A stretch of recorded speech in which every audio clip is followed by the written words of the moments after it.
Welcome to The Deep Dive. We're the show that sifts through the noise articles, research, expert takes, and boils it all down for you. And today, we're tackling something absolutely fundamental. It touches every part of our lives, often way more than we realize. We're talking about sleep. Specifically, how is it so tightly wound up with our mental health, our general well-being? Yeah, and for this deep dive, we're drawing quite a bit from the Doc Snipes YouTube channel. They have this really thorough breakdown of sleep disturbances, the impact they have, and some practical ways to intervene. It's a great starting point. Definitely. So our mission today is to really unpack the science behind sleep, get a handle on common disorders, see just how deep that connection to your mental state runs. And this is key, give you some real practical strategies, tools you can use to improve your own sleep hygiene. Okay, let's dive in. The hidden epidemic of sleep disturbances and circadian rhythms. So first off, I think it's worth looking at just how common sleep problems actually are. We all say we're tired, but the stats are kind of sobering. They really are. I mean, take insomnia. Symptoms affect, somewhere between 4 and maybe 22% of adults generally, which is already a lot. Right. But then you look at people who also have a mental health condition, and suddenly it jumps to a staggering 40, even 50% experiencing insomnia symptoms. That overlap is massive. Wow, nearly half. And it's not just insomnia, is it? No, not at all. You've got hypersomnolence, excessive sleepiness affecting a decent chunk of Americans, and obstructive sleep apnea, or OSA. The source mentioned maybe 15–30% of males, 10–15% of females. So roughly, like 1 in 10, maybe 2 out of every 20 people you meet could be dealing with that. Yeah, exactly. It's incredibly prevalent. And then restless leg syndrome, another 4–14%.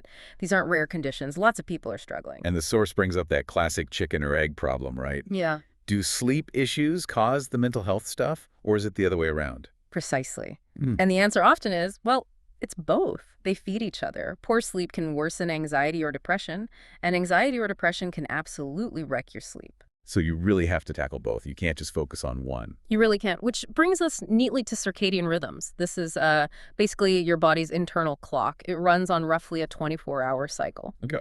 And it governs so much more than just sleep-brain activity, hormone production, like cortisol, even cell repair. But, when that rhythm gets thrown off, sleep is usually the first thing to go haywire. So what happens inside us when that clock, gets messed up? Well, physiologically, quite a bit. You often see higher levels of cortisol, the stress hormone. And when cortisol is up, serotonin and melatonin, key for mood and sleep, tend to go down. Ah, okay. So people feel tired when they shouldn't, wired when they should be sleeping, they can't concentrate. Sometimes they even mix up hunger and sleep cues. Your body gets It's confused. a cycle, isn't it? Poor sleep messes up the rhythm. And a messed up rhythm makes it harder to get good sleep. Exactly. It's this downward spiral. What's fascinating is that bidirectional relationship. Each one makes the other worse. It really makes you think, though. So many of us just say, oh, I'm tired. But could it actually be a sign of this deeper imbalance? Something off with our internal clock? Worth considering for your overall well-being. Beyond fatigue, the profound impact of quality sleep. Okay, so we know sleep problems are common and linked to our internal clocks. But let's shift gears a bit. What is good sleep actually doing for us? Because it's clearly way more than just, closing your eyes for a bit. Oh, absolutely. It gets really interesting here. Our source material really hammers this home. Sleep is when your body does its heavy lifting for restoration. Getting enough quality sleep dramatically improves memory consolidation, learning, attention span, creativity, concentration, decision-making, you name it. So if you're struggling with focus, learning something new, sleep has to be part of the equation. It's foundational, but it's not just mental. There's a huge physical component, too. Like detoxification. Exactly. During sleep, your brain actually clears out metabolic waste products that build up during the day. Think of adenosine, that chemical that makes you feel that mounting sleep pressure. Sleep helps wash that away. Ah, okay. So it's like taking out the trash. Kind of, yeah. And it's also prime time for cellular healing and repair throughout the body. Plus, it's critical for balancing all sorts of hormones, not just hunger hormones like ghrelin and leptin, but also insulin sensitivity and even gonadal hormones, your estrogen and testosterone. The hormone balance is huge. It is, and the consequences of not getting sleep are severe. The source mentioned animal studies where total sleep deprivation led to a complete immune system collapse within weeks. Wow. Immune collapse. That's intense. It highlights how vital sleep is for immune function. And think about cognitive stuff like the mommy brain, new parents experience. That brain fog, the memory issues, that's largely sleep deprivation in action. Right, I've heard that. And what about the anti-aging aspect? Yeah, this is fascinating. Sleep is essential for muscle growth, tissue repair, protein synthesis, and critically for the release of growth hormone. Growth hormone, like when we were kids. We still produce it as adults, just less. And a significant amount is released during deep sleep. So if you're consistently sleep deprived, you're missing out on that peak release. It really is like your body's natural anti-aging mechanism working from the inside out. Forget expensive creams, maybe just prioritize sleep. So not getting enough sleep isn't just about feeling groggy the next day. There are serious long-term health risks, too. Definitely. Chronic sleep deficiency bumps up your risk for major issues: cardiovascular disease, stroke, diabetes, kidney disease, and systemic inflammation. Inflammation seems to pop up everywhere these days. How does sleep tie in? Well, when you're sleep deprived, your body sees it as a major stressor. It activates the HPA axis, your stress response system, leading to more cortisol. The fight or flight hormone again. Exactly. But chronically high cortisol can lead to cortisol resistance. Your body stops responding properly, its anti-inflammatory effects weaken, and you end up with this low-grade chronic inflammation throughout your system. And that inflammation probably makes it harder to sleep Right. and affects mood. You got it. It's another one of those vicious cycles. Inflammation can increase pain, disturb sleep further, worsen mood. It all connects. It really is all interconnected. And that brings us back to mental health. Difficulty concentrating, irritability, fatigue, changes in appetite. These are classic signs of sleep deprivation. But there are also symptoms listed in the diagnostic criteria for depression, anxiety, ADHD. Precisely. That overlap is undeniable. So whether the sleep problem started first or the mental health issue did, it almost doesn't matter in terms of treatment. You have to address the sleep component to get better. It's absolutely fundamental for recovery and well-being. Unpacking your sleep. How to assess and understand sleep cycles. Okay, so we keep saying quality sleep, but how do you actually know if you're getting it? It feels like it's more than just, did I sleep for 8 hours? That's a really important question. And you're right, it's way beyond just the total hours. Professionals look at a few key things. First, sleep latency. Basically, how long does it take you to fall asleep once you get into bed? And crucially, if you wake up in the middle of the night, how long does it take to fall back asleep? Okay, latency. Got it. What else? Then there's wink after sleep onset duration, Right. or WASO. That's the total amount of time you spend awake after you've initially fallen asleep. A little bit is normal, but too much fragments your sleep. Right, and just the number of times you wake up. Exactly. The number of awakenings. Are you stirring constantly or mostly sleeping through? And finally, sleep efficiency. This is a big one. Efficiency. How does that work? It's the ratio of your actual time asleep compared to the total time you spent in bed. So say you're in bed for 8 hours, but you toss and turn for an hour, take 30 minutes to fall asleep, and wake up a few times. Maybe you only got 6 hours of actual sleep. Ah, so your efficiency would be lower? 6 out of 8 hours. Right. About 75%. Ideally, you want that number to be much higher, like 85, 90% or more. So even if you think you got enough hours, low efficiency means you didn't get the restorative benefits. That's a really useful way to think about it. Though, quick note, probably best not to get too obsessed with tracking every little detail on a consumer device, right? That can sometimes cause more stress. Oh, definitely. That's a great point. Use these concepts as general guides. How quickly do you fall asleep? Do you feel like you're awake a lot? How rested do you feel? Don't let imperfect data from a watch stress you out. Focus on the big picture. Good advice. Okay, so once we are asleep, what's happening? The source used a cool analogy, like a factory shutting down. Yeah, the body factory analogy. During the day, the workers are busy. At night, the factory closes and the maintenance crew comes in. That's your sleep cycle. So stage 1, that's just drifting off. Exactly. Stage 1, NREM, non-rapid eye movement. Very light sleep. You're easily woken up like the workers are just packing up their stuff. And stage 2. Stage 2, NREM. Things slow down more. Brain waves get slower, eye movements stop, body temp drops, heart rate slows. This lasts maybe 20 minutes or so. It's like the workers have clocked out, they're decompressing on the drive home. Okay, getting deeper. And then stage 3. Stage 3, NREM. This is the really deep stuff, also called delta sleep, because of the slow delta brainwaves. You are hard to wake up from this stage. If you are woken up, you feel super groggy and confused. Because the maintenance crew is hard at work. Precisely. Yeah. This is where the crucial physical restoration, repair, growth hormone release happens. It's the heavy-duty maintenance shift. Yeah. And you get the longest stretches of this deep sleep earlier in the night. Makes sense. And finally, the famous one, REM sleep. Right. REM sleep, rapid eye movement. This stage is weirdly active. Your brain activity looks almost like you're awake, breathing is irregular, heart rate might go up, but your major muscles are temporarily paralyzed. So you don't act out your dreams. Pretty much. This is when most vivid dreaming happens. And interestingly, the amygdala, your brain's emotion center, is highly active during REM. It's thought to be processing emotions, consolidating emotional memories. Huh. And the source mentions some antidepressants can suppress REM. Yes, that's a known effect for some classes of antidepressants. It's something doctors consider. So how much of each stage do we need? Or just total sleep? Well, total sleep guidelines vary by age, but for most adults, it's that familiar 7-9 hours. You might need more if you're sick or recovering. And in terms of stages, getting enough deep sleep, stage 3, is really important, ideally aiming for at least 15% of your total sleep time. Lots to think about there. How does your sleep stack up against these stages and metrics? Are you getting the hours and the quality? Food for thought. The chemical cocktail: hormones, nutrition, and sleep. Okay, environment and habits are huge, clearly. But what about what's going on inside us? Sometimes it feels like even if you do everything right, your own body chemistry is working against you. Hormones, maybe? That's a huge factor, absolutely. Hormones play a massive role in regulating sleep. Take estrogen, for example. Generally, healthy levels tend to improve sleep quality, maybe increase REM sleep. Okay, so estrogen is good for sleep. Usually, yes. Yeah. But too much estrogen, or what's called estrogen dominance relative to progesterone, can actually link to anxiety and make sleep worse. So it's about balance. Ah, the balance thing again. What about testosterone? Similar story, both too little and too much late. Testosterone can mess with sleep. Excess testosterone has even been linked to sleep apnea. Really? Yeah. And the source had an interesting note. Sometimes new fathers experience a dip in testosterone, which might be partly due to sleep deprivation, but could also help promote bonding. It's complex. Wow, okay, what other hormones are key players here? Oh, thyroid hormones are critical.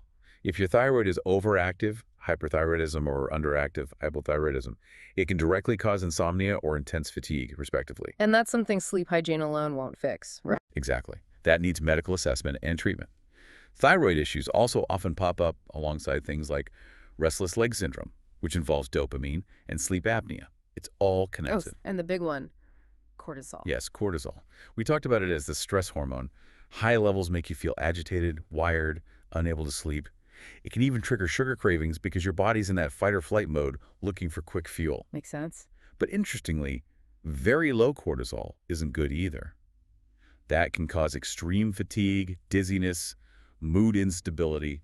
It's that Goldilocks principle. Again, not too high, not too low, but just right for you. And progesterone? Progesterone generally has a calming effect, helps balance estrogen and promotes sleep.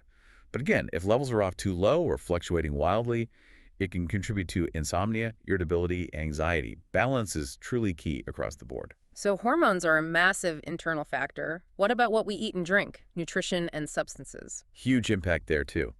On the nutrition side, getting enough protein is important because protein contains tryptophan. The stuff in turkey that makes you sleepy? Sort of. Tryptophan is a precursor, a building block for serotonin and then melatonin. Both are crucial for regulating mood and sleep. Ah, okay. So protein helps build sleep chemicals. In a way, yes. Also, certain micronutrients are vital: magnesium, zinc, vitamin D, selenium, calcium, vitamin A. The source really stressed getting these from a balanced diet first. Talk to your doctor before loading up on supplements. Good advice. Now, the obvious culprits. Stimulants. Right. Caffeine is the big one. It has about a 6-hour half-life. That means 6 hours after your coffee, half the caffeine is still active in your system. So that afternoon coffee really can mess up bedtime. Absolutely. Ideally, avoid caffeine for at least 6 hours, maybe even 10-12 hours before bed if you're sensitive. Nicotine's another stimulant, shorter half-life, maybe 2 hours, but still disruptive. And even some decongestants can act like stimulants. Okay. What about things that make you drowsy, like antihistamines or alcohol? Yeah, they can be deceptive. Some older antihistamines definitely cause drowsiness, but they can also lead to poor quality sleep and next-day grogginess. And alcohol. Seems like it helps people fall asleep sometimes. It might help you fall asleep faster, that's true. But alcohol seriously disrupts sleep architecture later in the night. It blocks REM sleep, can worsen snoring and sleep apnea, and leads to more awakenings as your body processes it. So it knocks you out initially, but then messes things up later. Exactly. As your body metabolizes the alcohol, it actually triggers a stress response. Your system rebounds, potentially causing anxiety, higher blood pressure, and fragmented, unrefreshing sleep. It's really counterproductive for good rest. So understanding these internal factors, hormones, nutrition, substances, is critical, especially if just fixing your sleep habits isn't cutting it. Absolutely. If you've really worked on your sleep hygiene and you're still struggling significantly, getting checked out by a doctor to look at potential underlying hormonal or nutritional issues is a really important next step. Your personalized sleep hygiene toolkit. Practical steps for better rest. Okay, we've covered a lot of why sleep matters, how it works, internal factors. Now let's get really practical. What are the concrete steps you can actually take starting tonight to improve your sleep? Right, this is the sleep hygiene toolkit. And the good news is, many of these are simple changes that can make a big difference. First up, establish a wind-down ritual. Like a bedtime routine. Exactly. Something consistent you do every night for maybe 30, 60 minutes before bed. Reading a physical book, gentle stretching, listening to calm music, doing a crossword puzzle. Something that signals to your brain, okay, time to slow down. And a big part of that is managing light, right? Huge. Reduce blue light exposure. Yeah. Get off screens, phones, tablets, computers, TVs, at least an hour, ideally 2, before bed. That blue light tricks your brain into thinking it's still daytime. What about room lighting? Dim the lights in the evening. Consider using warmer, lower Kelvin bulbs like 2000 to 2500 K. They mimic sunset or firelight, which is much less disruptive to melatonin production than bright, cool-toned bulbs. Makes sense. Right. Consistency is key too. Absolutely critical. Maintain a consistent sleep schedule. Go to bed and wake up around the same time every single day. Yes, even on weekends, as much as possible. This anchors your circadian rhythm like nothing else. Okay, routine, light, schedule. What about the bedroom itself? Optimize your sleep environment. Think. Dark, quiet, cool, and comfortable. Dark means really dark. As dark as you can get it. Blackout curtains are great. Cover up any little LED lights on electronics. Even that tiny blue light on an air purifier can be disruptive.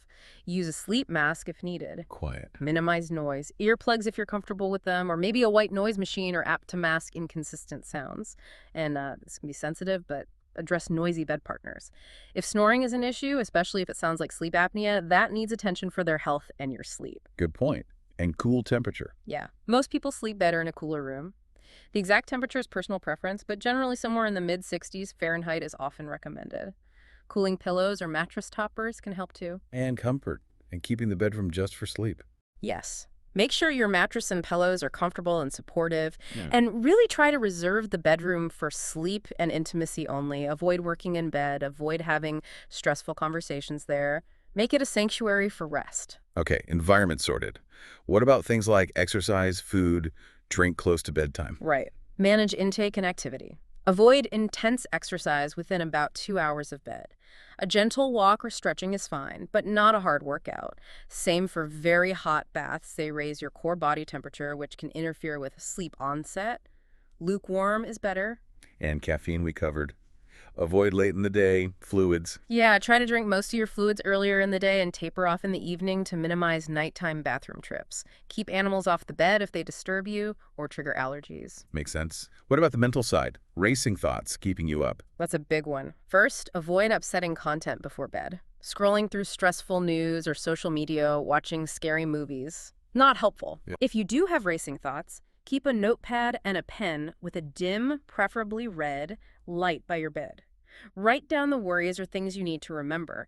Getting it out of your head and onto paper can help your brain let go. That's a great tip. Some people find weighted blankets calming due to the deep pressure touch.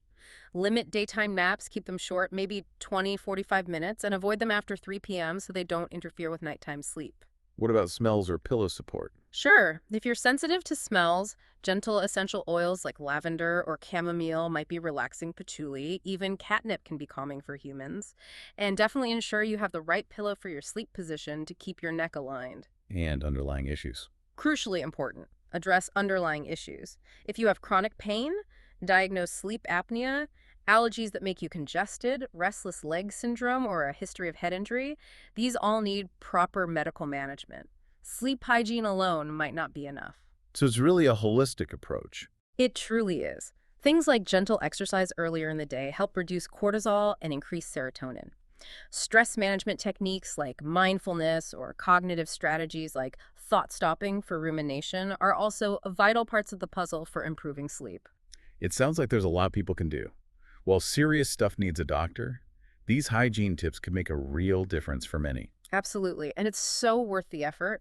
Remember, insufficient quality sleep fuels mood disorders, increases inflammation, hinders learning, causes fatigue. The list goes on. Improving your sleep is one of the most powerful things you can do to boost your overall health, manage existing conditions, or even prevent them from getting worse. Outro. Well, that was quite the deep dive into sleep. It's crystal clear. It's not just rest. It's this incredibly active, vital period for restoration, impacting our bodies, our minds, our emotions on every level. Yeah, from circadian rhythms and sleep cycles to hormones and habits, it all plays a part. And thinking about your own sleep, really auditing its quality should absolutely be part of your personal wellness plan. It's that fundamental. So, understanding and improving your sleep isn't just about feeling less tired tomorrow. It's really about unlocking your brain's potential, protecting your long term health, feeling better overall. So, here's a final thought to leave you with.